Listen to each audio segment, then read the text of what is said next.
BJP వాళ్ళు మేము assembly పెడితే మద్దతు చేస్తామంటారు. మళ్ళీ ఢిల్లీకి పోయినాక ఏం మాట్లాడతారు కిషన్ రెడ్డి, బండి సంజయ్? అరే ఇక 10% ముస్లింలకు ఇస్తున్నాం కదా, ముస్లింలకు ఇస్తే మేము సపోర్ట్ చేయమంటారు.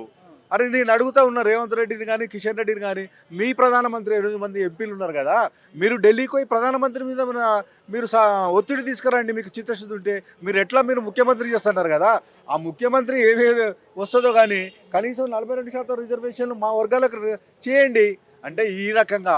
మళ్ళీ ఇక్కడనేమో నాటకం ఆడుతున్నారండి.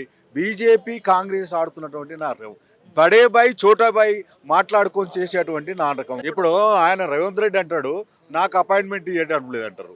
నువ్వు ఎన్నిసార్లు మీ బడే బాయ్ దగ్గరకు పోయినావండి మీ పర్సనల్ పనుల కోసం? ఇదంతా మోసము. కాంగ్రెస్ బీజేపీ ఆడుతున్నటువంటి ఆటలో భాగమే కానీ అందుకొకటి కాదు. 42 జీవో అనేది మొత్తం తప్పుల తడక. ఒకటే జనాభా వనగలలో బీసీలకు ఎస్సీలకు తీసుకున్నారు కాబట్టి అందరికి ఒకటే విధంగా. వాళ్ళకి 2011 జనాభా అంట, వీళ్ళకి 2020. How it is possible? It is possible? ఎవరన్నా కోర్టు పోతే ఇమీడియట్ కొట్టేసే ప్రమాదం ఉన్నది.